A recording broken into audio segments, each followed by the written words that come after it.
Bismillahirrahmanirrahim. Assalamualaikum warahmatullahi wabarakatuh. Bertemu lagi dengan saya, Otik Widya Sutik dari Prodi Kesmas, UM Pontianak.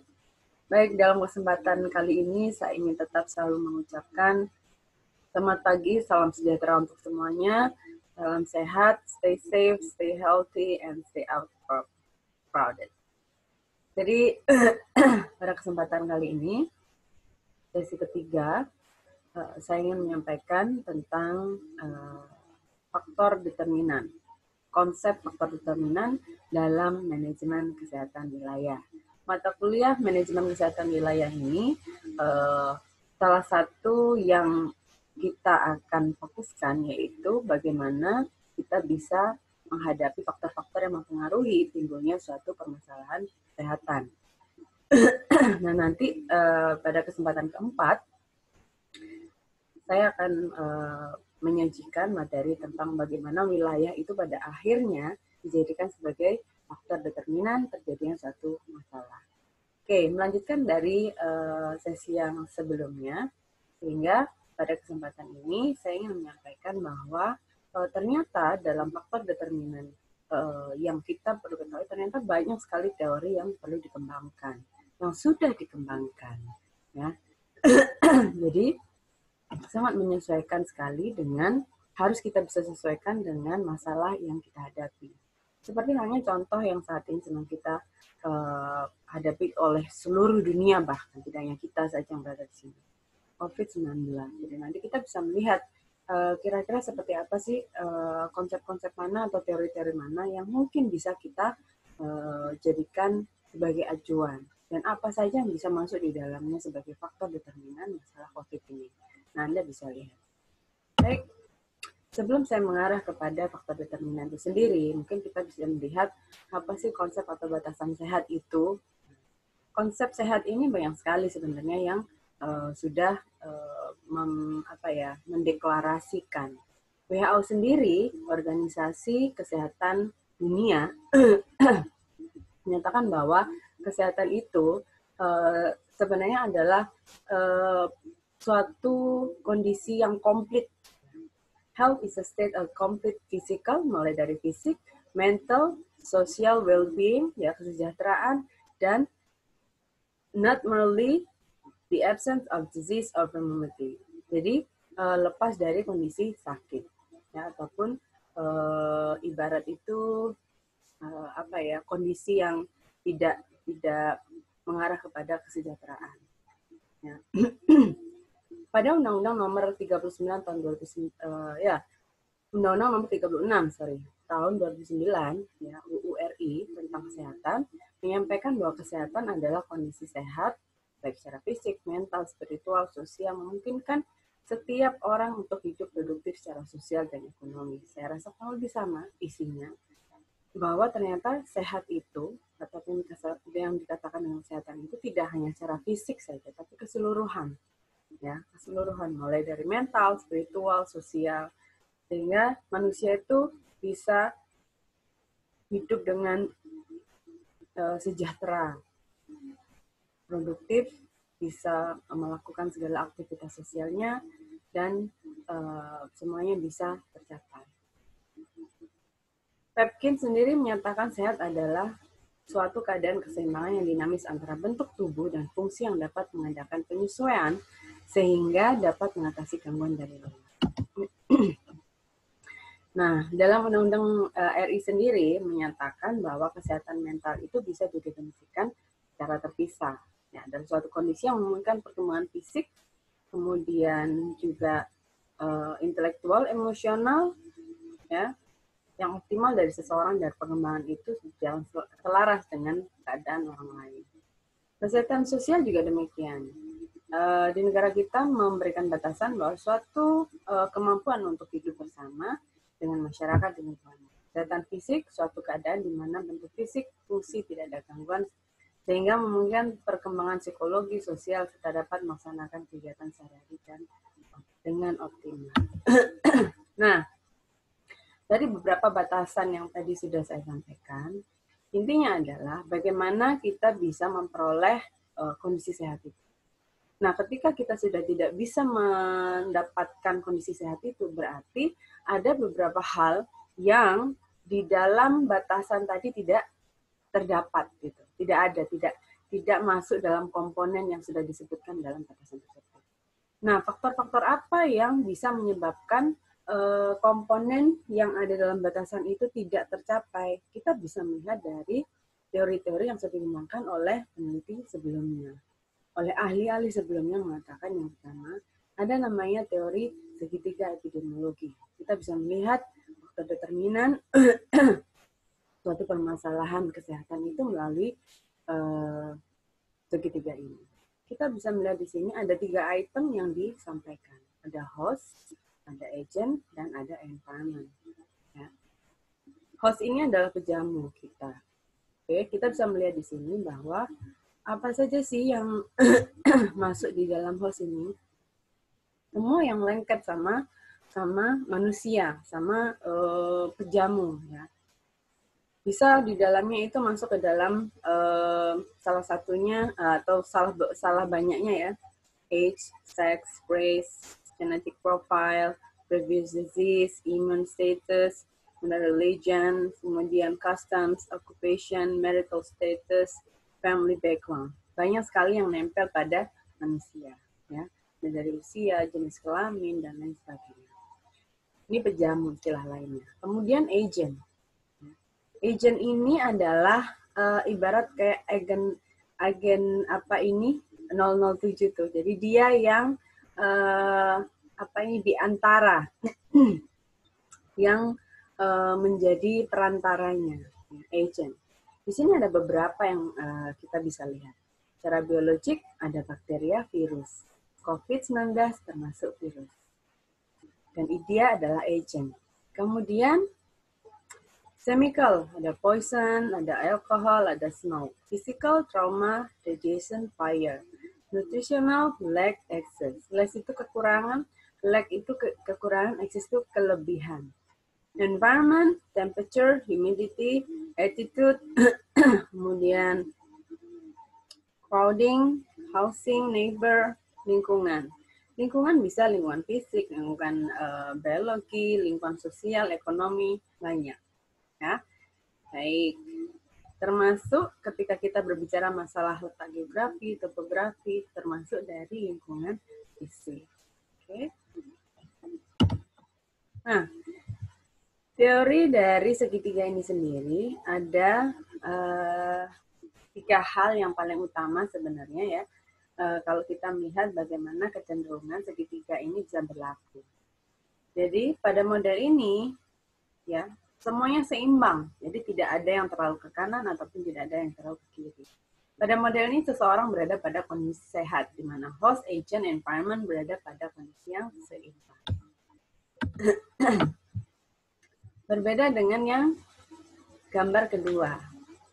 Kemampuan agent di sini meningkat, artinya perantara untuk terjadinya sakit tadi, semua termasuk virus, bakteria, dan kawan-kawan yang lain yang masuk dalam agent, dia kemampuannya meningkat sehingga agent mendapat kemudahan untuk menimbulkan penyakit pada host. Terjadi pada penyakit infeksi, contohnya, yaitu munculnya strain baru pada agent. Ada kekuatan dari agent nih, sehingga bisa jadi agent ini mengalami suatu mutasi. Bisa jadi agent ini makin kuat. Contohnya saat ini COVID-19. COVID-19 bisa berada di dalam satu kondisi yang dia semakin meningkat kemampuannya untuk bisa menyebabkan host ini timbul satu penyakit. Karena apa? Ya banyak sekali faktornya agent ini ya. Nah, nanti dengan kondisi yang seperti ini model yang kedua. Ini model kedua lainnya. Ya. Adanya peningkatan kepekaan host terhadap satu penyakit. Perubahan komposisi penduduk menurut umur dan jenis kelamin. Peningkatan jumlah penduduk usia rentan. Jadi ini semacam karena adanya ketahanan dari hostnya ini, sehingga apa ini meningkatkan kemampuan si agent ini. Adanya peningkatan kepekaan host terhadap satu penyakit. Perubahan komposisi penduduk menurut umur jenis kelamin, peningkatan jumlah penduduk usia rentan. Sehingga daya tahan tubuhnya si host ini. Jadi kalau yang tadi itu karena agentnya kemampuannya naik, kalau yang ini hostnya karena dia daya tahan tubuhnya yang turun. Jadi pas. Jadi ibarat itu seperti perbedaan dari sudut pandang. Tapi yang intinya itu tetap sebagai penderitanya tetap hostnya gitu. Yang satunya karena agentnya makin meningkat kemampuannya, yang satunya karena hostnya daya tahannya menurun.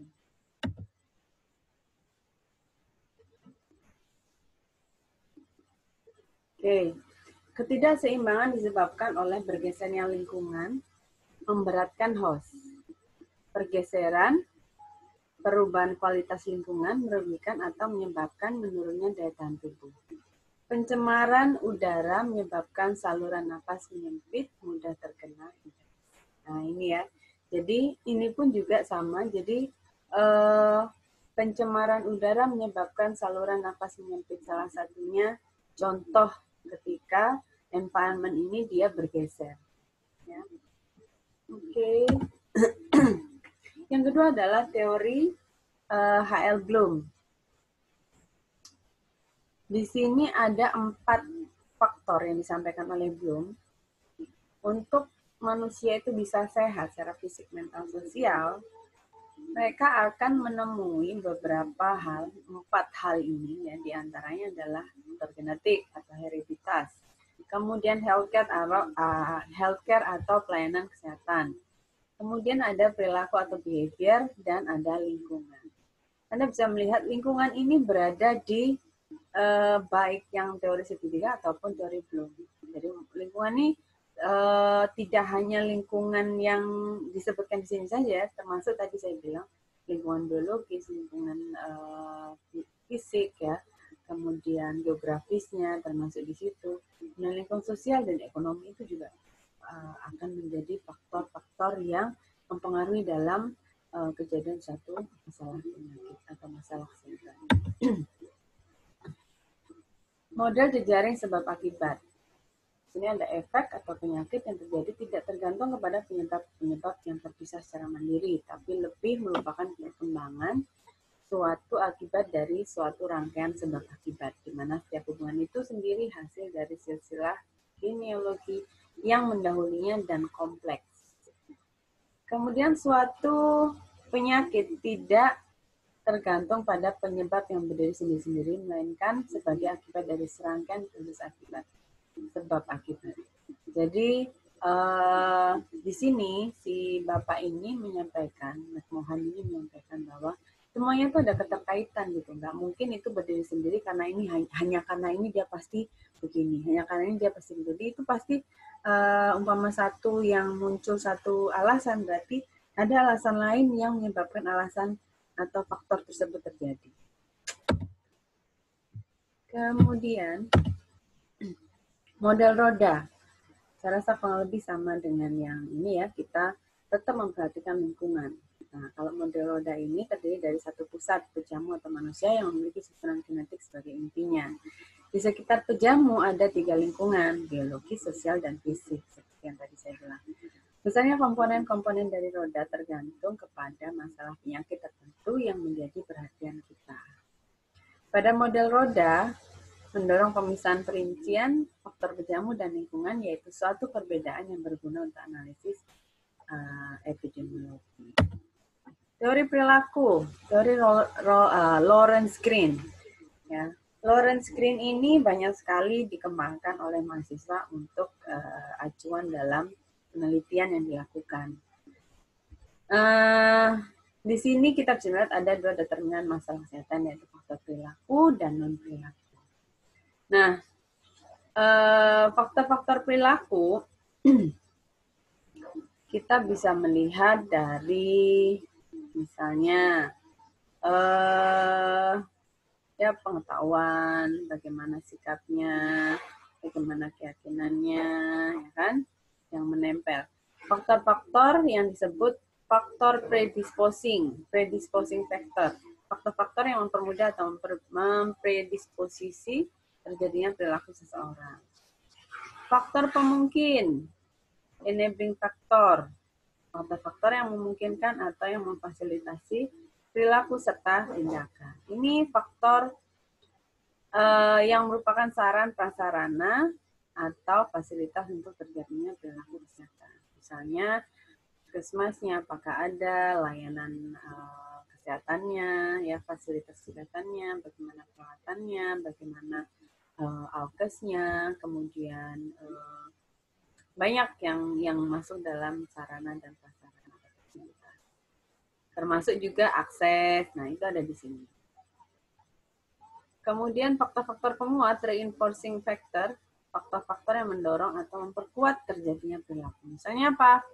Dukungan dari keluarga, dukungan dari tenaga kesehatan, dukungan dari semua lintas sektor yang ada di sekeliling masalah tersebut, dan lain sebagainya. Nah, ini pun juga bisa kita lihat dalam semua masalah kesehatan yang terjadi. Anda boleh menggunakan. Teori perilaku yang lainnya, teori Zenandu-Picard. Ada yang niat seseorang untuk bertindak sehat. Ya. Adanya dukungan dari masyarakat sekitar. Terjangkaunya informasi, adanya otonomi pribadi untuk mengambil keputusan, dan ada situasi yang memungkinkan untuk bertindak apapun, memang untuk bertindak apapun. Kadang memang itu diperlukan dalam suatu kondisi atau situasi yang tepat. Kemudian ada lagi dari WHO, memperhatikan tentang thought and feeling, pemikiran perasaan, personal references, kemudian resources, dan culture. Culture ini agak ini ya, jadi dalam teori perilaku, kebudayaan, dan lain sebagainya ini bisa kita angkat karena ada beberapa hal yang justru kuat itu dari culture, ya, dari culture. Banyak contoh misalnya seperti halnya capaian Asia eksklusif misalnya. Karena culture yang dilakukan atau kebudayaan dilakukan di sana, misalnya bayi harus diberikan madu setiap harinya, ya, pada 30 hari pertama, atau yang menyebabkan apa ini perilaku ASI eksklusif itu menjadi berhenti, itu adalah culture yang patut kita teliti, kita identifikasi apakah betul-betul itu menjadi determinan terjadinya kegagalan ASI eksklusif. Ya. Oke. Dari Piagam Ottawa 1986. Prasyarat ada 9 faktor.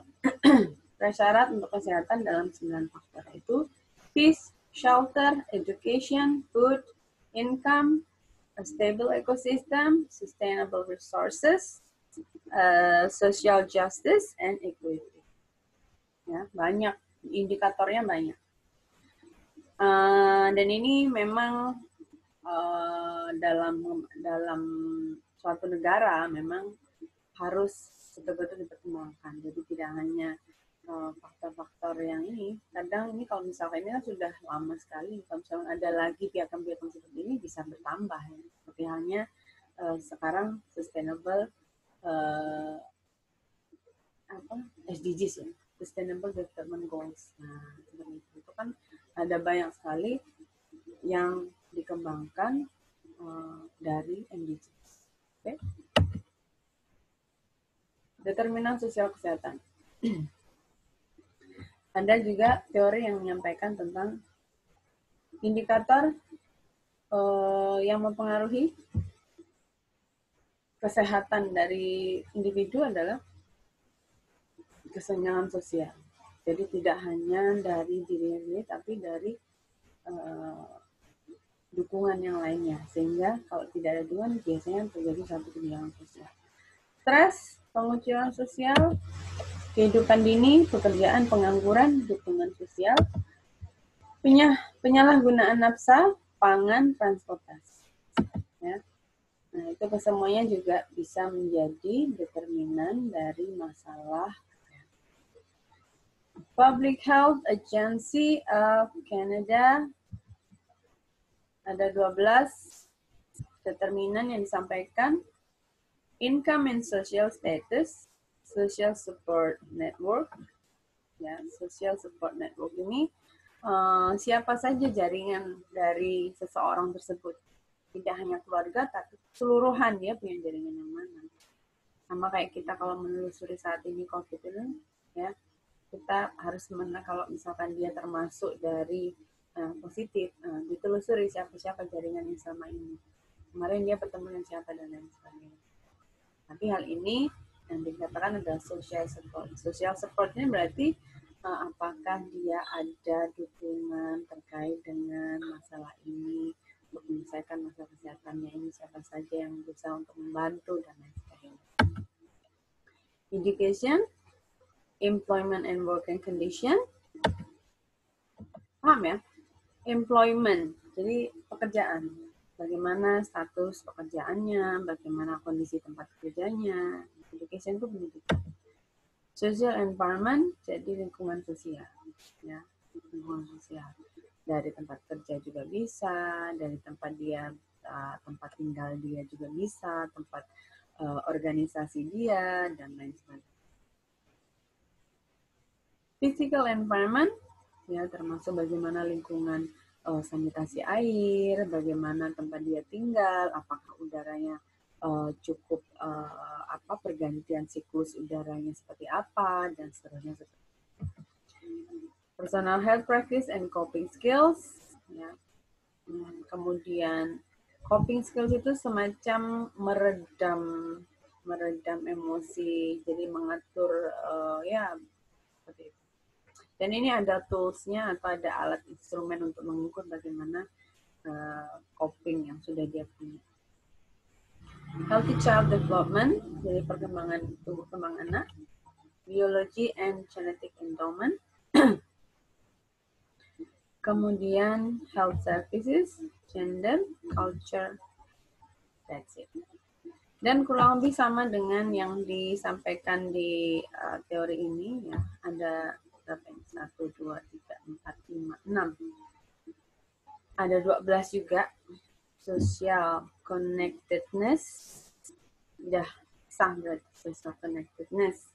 Nggak ada koneksi dengan sosial, education, gender, kemudian physical environment, ethnic. Ethnic itu ya kesukuan, kemudian almost mengarah kepada culture yang ada di sini. Kemudian housing, ini akan masuk ke physical environment, kemudian early childhood development, health social service, built environment, employment and working condition, culture, income. Banyak sekali teori yang bisa dikembangkan dan bisa dipakai sebagai acuan. Yang penting kita paham, ya, dan mengetahui kira-kira dalam suatu wilayah tersebut apakah terdapat semua item tersebut. Dan kita bisa mengambil salah satu teori itu yang kita memang bisa mengembangkan dengan dengan segala macam yang kita punya.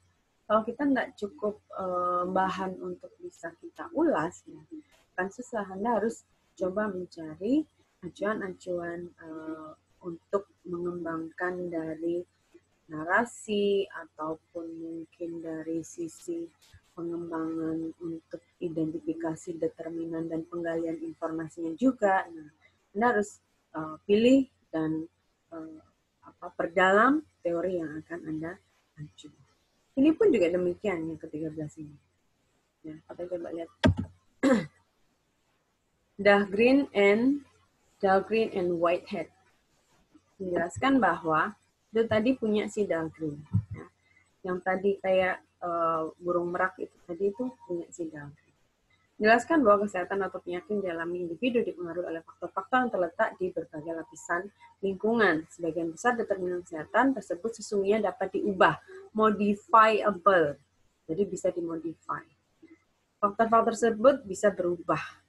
Lapisan pertama meliputi perilaku gaya hidup individu, meningkatkan atau merugikan kesehatan.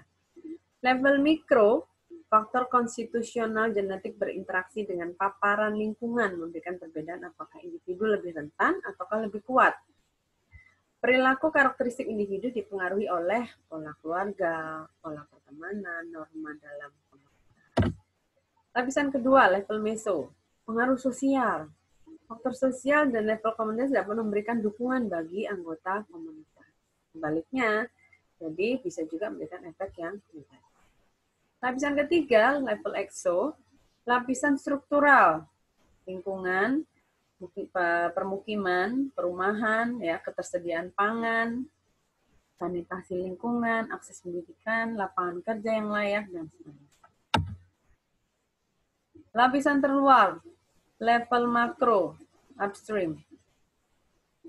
Di sini termasuk faktor-faktor yang terletak di area publik. Jadi misalkan stabilitas sosial, ekonomi, politik, perang, hubungan internasional, ya, iklim, cuaca, bencana alam, dan sebagainya. Berdasarkan model ini, dapat disimpulkan bahwa kesehatan individu, kelompok, dan komunitas yang optimal membutuhkan realisasi potensi penuh dari individu baik secara fisik, psikologis, sosial, dan ekonomi. Pemenuhan ekspektasi peran seorang dalam keluarga, komunitas tempat bekerja, dan realisasi kebijakan makro yang dapat memperbaiki kondisi lingkungan. Cukup luas yang dia bahas. Ya. That also available, dan itu juga bisa Anda pakai sebagai acuan ketika Anda melakukan identifikasi masalah dengan menggunakan konsep faktor determinan. Dahlgren and Whitehead. Dan saya rasa ini kayaknya yang terakhir ya. Jadi ini pun juga demikian. Kita melihat socio-economic, political context, kemudian socio-economic position, kemudian sosial kohesi, keterkaitan, ya, kohesi itu keterkaitan, sosial kapital, sehingga kita bisa melihat bagaimana impact on equity atau kesamaan dalam kesehatan dan kesejahteraan. Di sebelah dua di sini ini ada structural determinant, social determinant of health inequities, jadi ketidaksamaan. Nah, sehingga mengarah kepada determinan sosial, determinan, ya, determinan sosial dan kesehatan. Oke. Nah, terakhir, last but not least, sebelum Anda nanti mengikuti kuis, ya. At the end, saya bisa menyimpulkan, semua faktor determinan yang muncul akan menjadi landasan dalam menentukan suatu intervensi. Di antaranya adalah perubahan kebijakan, perubahan norma, pemberdayaan masyarakat, pengembangan masyarakat, mempermudah akses komunitas, kemudian akses pelayanan juga, ya. Jadi saya rasa kita perlu untuk melihat konsep determinan masalah kesehatan ini karena kita akan memanage gitu. Kita ini di sini dalam manajemen kesehatan wilayah kita akan melihat bagaimana cara memplanning, bagaimana nanti kita bisa membuat suatu perencanaan dalam intervensi masalah kesehatan itu harus seperti apa ketika kita pada akhirnya melihat dan mampu untuk menganalisis, oh ternyata determinannya yang seperti ini. Dari 10 determinan yang muncul, ternyata hanya 2 saja determinan yang setelah dianalisis itu yang berhubungan. Misalnya. Sehingga kita akan mampu untuk melihat bagaimana prioritas untuk melakukan intervensi dari kesekian banyak determinan yang muncul. Apakah determinan yang lainnya ternyata setelah dianalisis dengan berbagai macam instrumen itu tidak berhubungan, apakah tidak perlu untuk diintervensi? Itu akan menjadi satu pertimbangan sebagai pemegang kebijakan. Karena kita butuh sesuatu yang terukur dalam manajemen kesehatan wilayah. Sama halnya dengan masalah yang kita hadapi saat ini, COVID-19. Semua harus terukur, semua harus teruji, dan semua harus butuh faktor-faktor pengidentifikasian faktor-faktor yang mempengaruhi terjadinya virus ini. Sehingga sampai pada akhirnya bisa disimpulkan bahwa intervensi yang saat ini yang harus dilakukan adalah promosi di semua media untuk stay away from crowded. Jadi hindari kerumunan massa, cuci tangan, mandi pakai sabun, jangan nggak pakai sabun, cuci tangan selalu pakai sabun, bersihkan tangan selalu, tutup semua yang mempunyai potensi atau risiko untuk penularan dan lain sebagainya. Jadi guys, saya rasa cukup sekian dari saya, mudah-mudahan bisa dimengerti.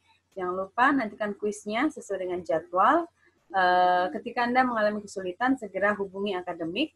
Anda bisa layangkan di kolom komentar, di wall, dan I'll see you next. Good luck. Mohon maaf jika ada kesalahan. Oke, salam sehat. Assalamualaikum warahmatullahi wabarakatuh.